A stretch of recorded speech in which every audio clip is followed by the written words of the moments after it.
Hey guys, Crab Warrior here. Poppy Playtime is a game I've been wanting to play for a super long time, but didn't get around to playing until super recently. I streamed it the other weekend, I played all 3 chapters, and I had a lot of fun while I played it, and I thought it would be pretty fun to go over the games and talk about what I liked about them, but I'm gonna stick to just chapter 3 for today, because I think it's the most interesting and intricate game. This is the first Poppy Playtime game to be actually scary, and it's definitely the longest. Chapters 1 and 2 took me about 3 hours combined to beat both of them, and I'd say chapter 3 took me 4 or 5 hours to, and not all of that was on stream. I think there are a lot of positives in this game, but there are a few negatives I want to talk about too during this video, just so I can cover all the bases, because despite having a lot of fun while I played it, I think there's a few optimization problems and just a few quality of life changes that I hope would be made in future chapters. But other than that, I really like the direction this game is heading. It's really good. I just hope that they keep up with the horror aspect, and hopefully they take into account some of the complaints people have, or at least I have. I don't know if this is common for most people to have, but yeah. I hope you guys enjoy this video. I want to say thank you so much for the support on the live streams when I played this game. It meant so much to me. That's the most number of people I've ever seen watch my videos in so long. So I want to say thank you. But yeah, without any further ado, let's jump straight into it. Enjoy the video. Still unknown, only one thing appears glaringly certain. Your children are not safe with Catnap.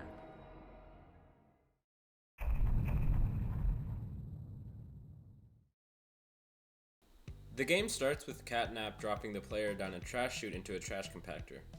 If you don't notice that the walls are closing in time, you'll be crushed. The only way that you know the walls are closing is an audio cue, which kind of reflects a problem I have with the rest of this game that I'll get back into later, but there's no objective marker. You just kind of have to assume what's going on most of the time, and that's not really a problem in this section because you can kind of tell, because it's a really loud audio cue. It's an alarm that's going off. The audio telling you what's going on in this section actually works really well because it makes sense based on where you are, but we'll get back to how it can become a problem later in the game. After escaping from the trash compactor, you have to do a mini parkour section where you have to jump from piston to piston before they close either up into the roof or down to the ground. This section isn't too hard or anything, I just am not the biggest fan of the movement mechanics in this game in general, so having so much parkour in the beginning of the game is kinda unfun, but that's just for me. Immediately after the mini parkour section, there's an even bigger and harder parkour section. Again, it's not super hard. I actually didn't struggle with it after playing it like once or twice, but I'm just not the biggest fan of the parkour in this game, just because I think that most horror games like this don't really have the best like movement mechanics, but you know. After completing the parkour and walking through a little vent, you end up in a room with 2 open power sockets. This is the part of the game where you're introduced to the batteries. These are an integral part to the rest of the game, and they work pretty simply how you would expect batteries to work. You just put them in the sockets and it charges up in a door. But later in the game, there's a few tricks that you have to do with them in order to move one battery from one place to another when you only have a short amount of time to do it. I think the batteries are a pretty cool aspect. Most of the time, though, they just end up being things you have to hunt for in the darkness. After opening the door and walking down the hallway, you're reintroduced to the cardboard cutouts. These were in the other games, and all you did was press a button, and it would play a little voice line. However, in this game, they seem almost sentient. Listen. I'm Bubba Bubbaphant. Hey, I remember you. An elephant always remembers. Want to know what I remember about you?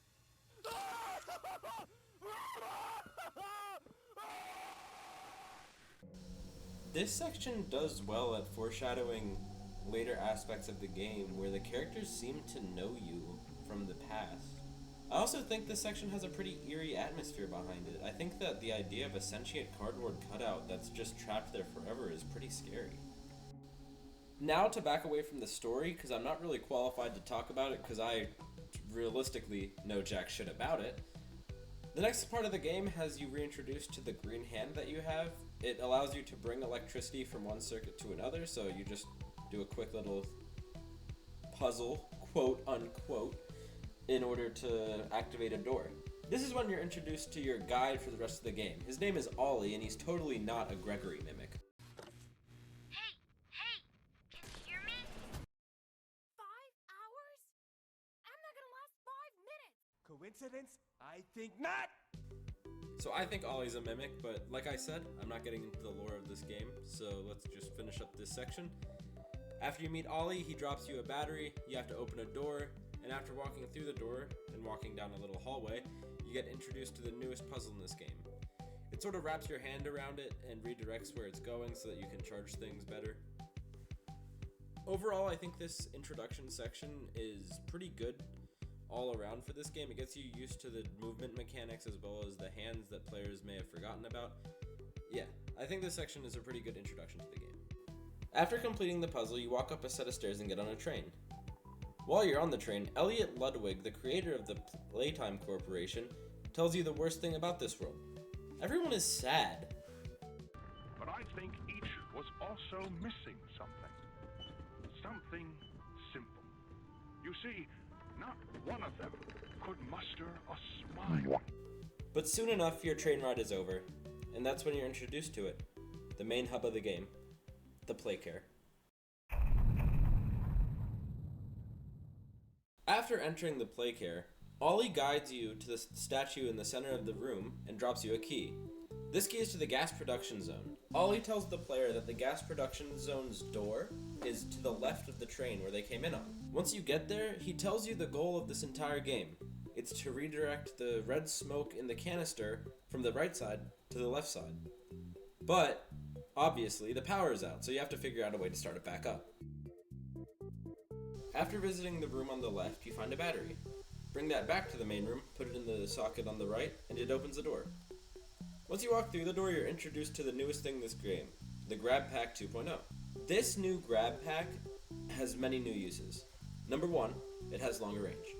Number 2, it nullifies fall damage. And number 3, if you find a pad on the ground that has a purple hand on it, it can bounce you off of it. Ironically, the first use of the Grab Pack is actually the third one I said. After leaving the room, you find a handprint on the ground that you can use to boost yourself up before you complete a little parkour section. After finding this parkour section, it's a lot of fun. However, when I first played through the game, I struggled to find it because I didn't know that last use actually existed, because for some reason, something with the textures were glitched on the TV, and I don't think the captions were working when I first played through the game. So I was looking around for nearly 5 minutes trying to find it. I lied. I just went back and looked at my live stream. Turns out I just left the room and didn't look at the recording, so I had no clue what the grab pack was used for. That's all. But I actually think the parkour section is a lot of fun. Immediately following the parkour section, there's a little puzzle. I don't think this puzzle is hard or anything. Here's the solution right now. But I think it's good at showing the range of the new hand, and that's about it. And after you finish this puzzle, the section is about done. You reroute the gas to the middle, and then you leave and go back to the statue in the middle, where Ollie gives you your next key. This key is to Home Sweet Home.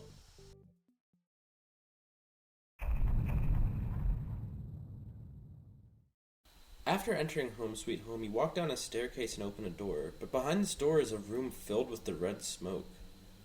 We know what this smoke is. We know Catnap uses it to put people to sleep, but we don't have any other option but to tread into the darkness. After we walk through the smoke, the house changes. The hallways are long and winding. We know that the house isn't this big. We saw it from the outside. It's actually pretty small. It's 3 stories, but it's not this wide. In the background, every time you get to the end of the hallway, you hear a news story. It talks about a dead boy being found on Elliot Ludwig's property. News this morning, as of 9:45 a.m., local authorities report that the body of a young boy has been found on the estate of the late Elliot Ludwig. Obviously, we're in a nightmare, and obviously Catnap controls it. But why does he want to tell us this news story? It doesn't really matter now, because as we walk down the halls, they get more and more deformed with Catnap scratches lining them. We end up getting to a phone, and we hear Ollie's voice tell us to run. You need to run! We obviously listen to Ollie's request because what else are we gonna do? Are we just gonna stand there despite Catnap watching us from so close? We continue down the hallways a few more times before we reach one where there's a tape playing backwards. Here's what it says.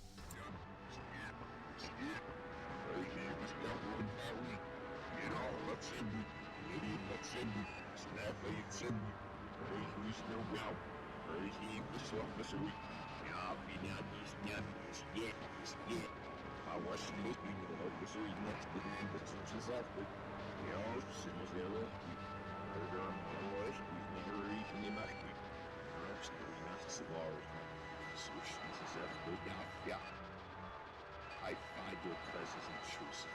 After all this time you return. You come in here and you kill and murder.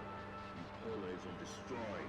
Your presence was demanded 10 years ago and you didn't show up. 8/8/1995. You were supposed to be here. Why weren't you here? You missed the event. You missed the meeting. You missed the party. You have no right to be here. What does it mean? We have no clue until the end of the game, where it's all revealed to us. But for now, you continue on and reach the end of the rooms. You get to a room that looks like almost a hospital. There's a few hospital beds, a fridge, and a counter, and a TV. You pick up the VHS tape and put it in the VCR. The tape seemingly starts normal. Employees, and welcome to your first day here in Playtime. We're certain that in the days to come, you'll find your new family here every bit as loving and supportive as your own. But by the end of this tape, the guise is thrown away, and the huggy-wuggy on the screen becomes deformed and evil-looking, and the tape starts directly talking to you. Should you come back years later, your conscience finally getting the better of you, may you descend into the dark and the dust, finding all that awaits you are incomprehensible horrors. This whole section of the game is probably my second favorite. My favorite comes near the end, and I think you guys can all assume what that is. But I love the way the tension builds up until the moment where the nightmare starts talking to you directly. And then, that's when it happens. The huggy from the screen comes out and starts chasing you. This is such a good cap to this whole sequence. Sadly, it's followed by my fucking most hated section of this goddamn game. I do not like this section. I'm going to be so honest, I do not like this section. But, I'm going to go over the positives. Number 1, Kissy Missy is there. Number 2, there's a tape that shows that the Playtime Corporation has always been pretty fucked up. And that's about it. I got really nothing else. I do not like this section. Let's start in order. Number 1. This section of the game is so incredibly fucking cluttered. Every room is just filled with shit. The room I'm showing now is definitely the worst offender of this, but I genuinely fucking hate this room. Number 2. As soon as you walk into the area that you're supposed to go and you need to find the gas mask, you don't even know that you're supposed to find a gas mask. It doesn't tell you. You're supposed to turn around, look up, and just find it. You're just supposed to know that. It gives you no clue. Not even a sound cue this time. Just the fact that there's smoke in the room you might have to go to next.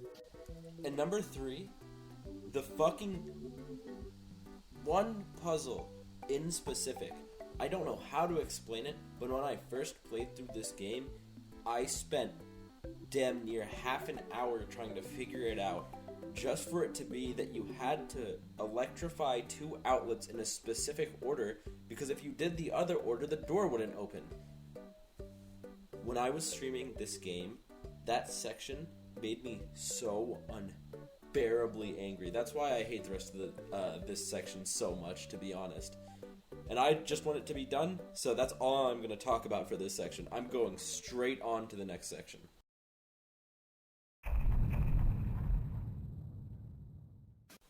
After leaving Home Sweet Home, Kissy Missy attacks you, but Poppy comes to your rescue and explains to her that you're a friend. She explains that what's going down here is bigger than all of you, and that no matter what, you have to stay here to finish off the prototype and Catnap. She takes you up an elevator for you to turn on the dome lights and light up the playcare again, before sending you on your way back down to the statue where Ollie sends you another key, this time for the schoolhouse. After entering the schoolhouse, you have to complete a few pretty simple puzzles, if they can even be called that, in order to get to the generator room and redirect the power to the gas production zone. I complained about Home Sweet Home being too cluttered and that being its detriment. However, I think the clutter in this section is actually beneficial, because after you restart the generator, Miss Delight begins to chase you, and she has a mechanic that is the scariest thing in horror games to me, that being a Weeping Angel mechanic. You have to look at her, and when you do, she won't move, but when you look away, she'll chase after you. The clutter on the ground actually has a really good use here. It makes it so that every move you make is super nerve-wracking because you'll get stuck on corners and you'll have to look away to get yourself unstuck. I think that's a really good mechanic. It makes this whole section stressful. For example, in this part of the game, I was running through a classroom and I ended up getting stuck in the clutter. I walked up onto a big pile of chairs, but I didn't realize I did. I was wondering why I wasn't making it through a hole in the wall. It made me have to look away from Miss Clutter for a few seconds, and that was almost enough time for her to get to me. And in the very last area where Miss Delight is chasing you, it's even more stressful. There's a bunch of poles in the middle of the room that she goes behind because you're walking around them, and she ends up moving towards you. I almost died at the very end. But inevitably, when you do prevail and end up killing Miss Delight, we move on to the next section. This section I don't have too much hate for, but I also don't have too much I love about it. It's...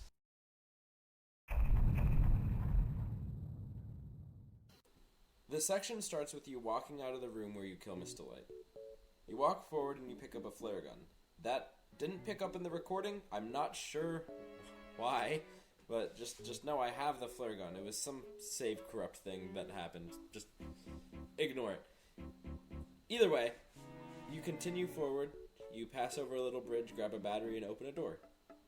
This section has some pretty simple puzzles. I'll show them all on the screen, and is very short. The first puzzle is just some simple timed parkour with the purple grab pack hand. I actually think it's pretty fun. I just didn't really like the way that the hands don't line up with where you're actually supposed to go every time. But, you know, that's fine. There's worse problems. The second puzzle is also pretty simple, but I actually have a lot of fun with it. It's just fun to match up all of the poles the way they're meant to be. Especially when I did it the first time, my first try, just because it's like, I don't know. Something about the puzzles in this game with the wrapping around the poles with the hand I think is really cool, and I like going up the elevator to the next section of the game. After you take the elevator up to the next area, you stumble upon the shrine Catnap has for the prototype.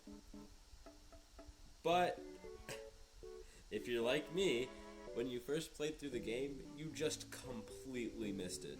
I just walked by it, so it's kind of a little bit too easy to miss. I wish there was a thing that kind of forced you to stop moving for a second so you could at least see it, because I completely missed it when I first played through the game, but when you see it again, or when you see it in general, it actually looks pretty cool.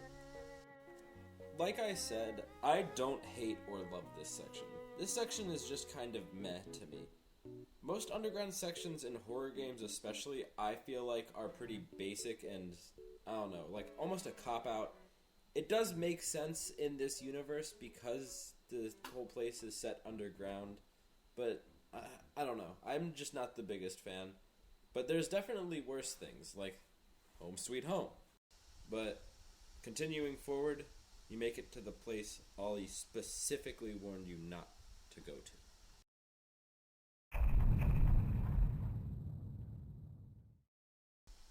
The Playhouse section of this game is where I think the creator remembered that this is meant to be a horror game. There were some scary, or not really scary, but at least stressful sections earlier in the game, like Miss Delight. But this is the first time where you actually have to fight real enemies. Your only defense against them is the flare gun hand, which has 5 shots each before they have to recharge. The characters themselves that you have to deal with aren't scary. They're just plush versions of all the smiling critters. But crawling through these Playhouse pipes while they're following you and laughing and growling in your ears is actually pretty scary. The Playhouse is a glorified maze, but I actually like that. It's so dark and claustrophobic that every time you hear a sound, you can't really tell which direction it's coming from. I definitely have some good headphones, and I was still caught off guard when I got jump scared at the very end, because I just didn't hear them coming. Speaking of the end, after you get out of the maze section, you have a little puzzle where you just have to bring blocks to hold on buttons. This part is also really good because it forces you to go through these mini doorways where you have no clue if one of the smiling critters will be on the other side waiting to jump scare you. After completing the puzzle at the end of the maze, you walk down a set of stairs into a room that definitely used to have a pool in it. Although the water's gone now, you can tell that it definitely wasn't a pool. Continuing forward, you walk into a room that is seemingly a prison. Turning to your right and walking through the first set of doors will lead you to Catnap's old bedroom. Or, not necessarily old, it could be current. Most likely is. When you turn around and go back upstairs, though, when you walk into the rest of the prison cells, you find him. You're Pappy's angel.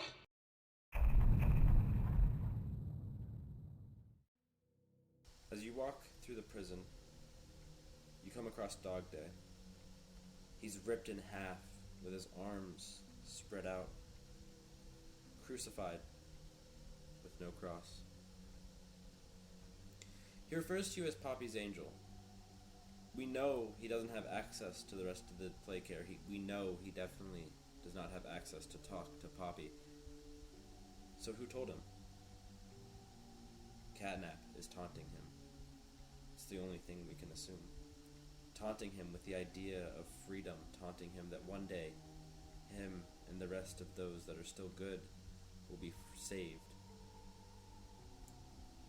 Dogday doesn't hold the same belief for himself. He doesn't think he'll make it out of here. But he thinks everyone else will. But that's when it happens. No! Lead me! Please! Just go! Run! The smiling critters crawl into Dogday, taking him over. He becomes a puppet of the puppets of Catnap. He begins chasing you, and you have to run through another maze while even more of the smiling critters dolls try to chase you. You know you can't save him. So, as you finally get yourself to freedom, it's bittersweet. Dogday was the first character since the beginning of the game that has been kind to you. So it's sad to see him die so quickly and so brutally. But that doesn't leave much left, does it? We only need a little bit more power to finally end this. The Dogday section of this game is the best and scariest part of this game, I think, without a doubt. I don't think many people can argue with it. And I'm very glad to see that the creator was willing to go to the lengths of making something actually scary in a mascot horror game, especially with the releases that have happened recently, like Garten of Banban.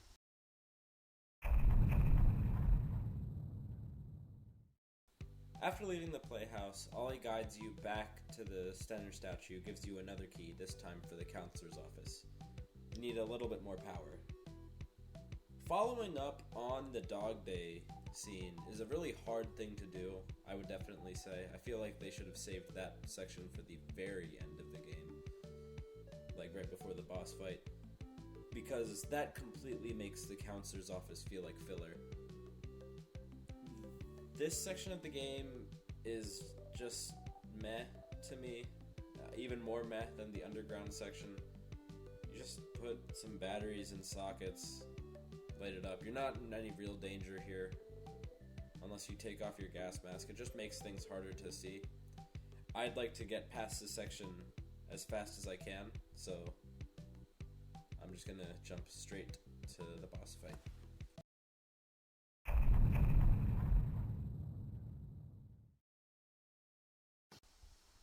After Catnap attacks you in a scripted sequence, you get shown a few visions. It's another nightmare, nowhere as good as the one in Home Sweet Home, but, you know, it's not terrible. After you wake up, Catnap tells you to leave the playcare, so you don't leave the playcare. You reroute the electricity from the counselor's office and from the elevator that Poppy took you up before to the main generator. And then you get a large battery, bring it to the gas production zone to finally, once and for all, end this, when suddenly Catnap appears and tries to attack you. You quickly run to the elevator on the other side of the room to escape him, and he follows you up by climbing the chain link fence that keeps you in. You get to a big room that Poppy describes as a panic room. This scene actually was not in the patch I played. No one ever explained it. You just kind of had to figure it out on your own. But I also did do a video on specifically the final boss and the ending, so I'm going to keep this very brief. The object of this boss fight is to charge the green outlet thing so you can use your green hand on it. There are 4 different hallways the Catnap can come from. If you shoot him with your flare gun and he doesn't disappear, it's a real one. What you have to do is release this gas onto him in order to get rid of him. If he comes from above, you just close the hatch. It's as easy as that. That's all you really have to know for this boss fight, but I will give my review. I think this boss fight is fucking fun, dude. I think it was really hard when I was first doing it because I'm still super new to playing games on keyboard and mouse, so there's a lot of things I struggle with, like aim-wise. But actually, I'm getting better, and the more I play it, the more it's fun, but I don't like being forced to play it, which has been happening because I kept corrupting recordings of me beating the boss. But I do think that this boss fight is a lot of fun, and the ending is really cool where the prototype fucking stabs Catnap. It's pretty therapeutic, I think.